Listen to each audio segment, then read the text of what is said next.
I'm not gonna lie, Gambit is not my favorite thing to do. I say that oftentimes about Gambit, and I also say that about Crucible. And you say, well, what about this game do I enjoy? And well, let's dig into that a little bit. Ladies and gentlemen, this is Iron Bill coming back to you with another video. Tonight's background video will be featuring Gambit play, and I'll have some discussion about the play mechanics going on here, or my thinking along the way. But first, with that first thought, and that is, why am I playing something I don't like? Well, the medal that just appeared there on the screen is part of the reason. That medal is the gold medal that I needed to complete the Pinnacle activity for this week for Guardian Games. And it required, I think, turning in 25 medals. And I want to make sure that I got that cleared off at least on one character. Now, I don't know if I'll grind that out for 3 characters, but there you go. And that leads us into the word grind. So much of the game right now is indeed a grind. I mean, there's no getting around it because it is very patrol heavy, which reduces the game to a lot of tedium. Now, I guess I should say. And that's where I think a player, in order to stay engaged, has to set expectations. If you're looking for story-driven content, this is not it. And I love it when people argue lore and how much story there is in a game. No, there isn't. I mean, there is story outside of the game. There is a story that runs in parallel to the game. And by that, I mean, you can go read about it someplace else, but nowhere in the game do you actually engage it, in my opinion. Now, I'm probably going to get a lot of ugly comments below about that, and, well, send them on in. Maybe you'll change my mind. But over the time that I've played Destiny, I've never felt like there was actually a story that was part of the game itself. So, what are you reduced to? Well, you're reduced to blocks of activities that are loosely stitched together. PvE, Gambit, PvP. So, it's a broad game. It has a lot of stuff to do, many things to do, a variety of activities. When people say there's nothing to do, that's not accurate.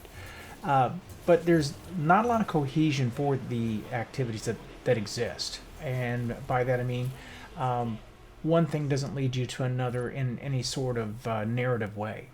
So, yeah, you can go do a Gambit activity in order to get a weapon that will make your PvE or PvP activity easier, but there's no story connection in any way that makes that something that flows.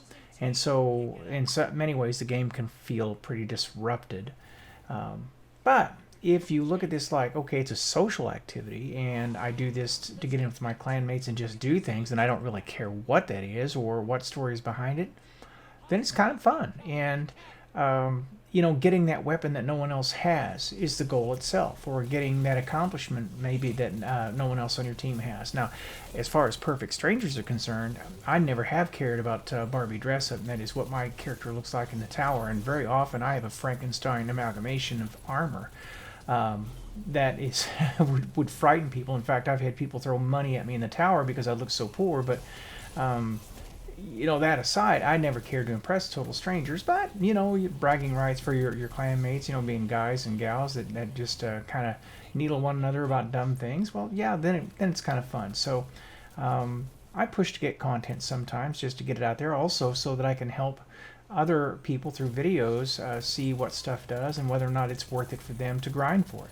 I certainly don't set myself above anyone else in terms of my play, because all you have to do is watch my videos and realize I'm not a great player, but I do find ways to engage in it. So in this case, I'm solo queuing Gambit. I didn't want to drag anybody else into this because I want to play loose. And what I'm trying to do there is get my hands on the heavy, the sword, because in this particular activity, especially with the last boss, if you can get sword ammo and remain unmolested by invaders, you can pretty much single-handedly take down the boss after the envoys are down. So I always target the envoys first and then try to get into the boss. But anyway, back to the topic at hand. My favorite activities are PvE, no question about it. I'm an old school raider. In D1, I raided all the time. I would move from clan to clan as clans fell apart so I could find new raiding groups, because that's really what drove it for me. And they were a lot of fun. D1 raids were a lot of fun, but they don't really compare to D2 raids in the respect that they were much shorter for the most part, up at least until Taken King. and they weren't so mechanically driven. And I get where people want the challenge of the mechanics and all that, but uh, in some ways, I think it kind of lost something there. So I don't know, and then that takes the discussion a little bit off to another topic, and I guess I could cover that in another video. But where I'm at here is I'm trying to level my character as high as I can before the season ends, so that I can help in as many activities as I can. And I've really gone to the effort of pushing into activities that I ordinarily would ignore. PvP being one of them.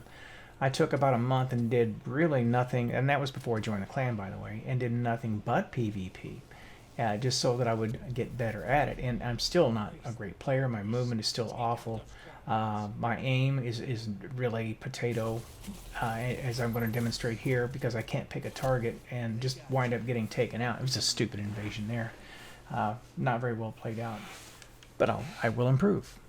But that said, my PV play has greatly improved. And Gambit is another one of those things that if I were to take the effort to actually strategize how I wanted to play and actually go in with a team, things could get different. Now, I don't know if that's ever going to happen. I'm here right now simply for the medals for Guardian Games. I've reset my infamy a grand total of 2 times in the life of Destiny 2. And if you know anything about Gambit at all, you realize how pitiful that is. I just recently opened up the Reckoning Tier 3. Never been able to play it because I've not. That's not match made. You can't just solo queue that, and so I'll have to wait until the clan wants to do that again. But I am ready to go in the event that the clan needs somebody to do it. All that being said, here's where I really want to make the final point. The game is broad enough that there are things that you're not going to want to do, and that's normal. There are things that you're going to hate to do, and that's totally normal. And my best advice is don't do them. And nothing says that you have to do everything, and nothing says that you have to get every award. Now, for the completionists out there listening to this, that's going to be a bit of a problem. And I have friends who are completionists. That is someone who has to get every single thing in the game has to offer. In D1, I did that. I got everything you could get from the game. Every single trophy, every single thing that you could earn, I got it. But I am, well, outside of Flawless and Trials, I never did do that, I should say. But anything other than that, I did everything that there was to do. And you know what? I realized that I'd turned it into a job and something that I really hated. So in my current life as a Destiny player, I've decided that the best thing to do is to have fun. And how obvious is that? That you should just be playing to have fun. Now, there are many ways to have that fun. One is to accomplish a goal, one is to get an award, and another is to help your friends. You know, do things, even if there are things that you don't want to do. Today, there was someone who, and I won't mention his name or their names because I don't have permission to do so, who wanted to do a particular strike to get a weapon in a quest. Now, I'd done it before, and it was a grindy thing to do, and the 2 fellows I was playing with were woefully underleveled, and I knew our chances of actually getting it done were not that great because I would have to carry it, and I'm not strong enough to carry. But we got pretty far, and we had a really good time. Then, really, in the end, the only thing that kept us from completing it was connection errors. First, one of the people got tossed out, then I got tossed out, and I could not rejoin, and that was that. There was no way in the world they were going to finish it without me, or without picking up a third person. But did I have a good time, even though there was absolutely nothing I could get out of it? Yeah, had a great time, and I would do it again in a heartbeat. You know, sometimes we get caught up in the things that we're trying to do, and we forget to take a moment and help other people. And I would just stress that, you know, how important it is just to take that moment. And maybe it's a half an hour, maybe it's an hour of your life. And that may sound like a lot, but there will come a time that you'll need that help too from somebody who really doesn't want to help you out at that point in time, where they got better things to do too. Oh, would you like that sweet move there? Anyway, enough of my soapbox stuff here for tonight. This is Iron Bill signing off. Shoot like that. If you're ever looking to make extra glimmer, you come find me.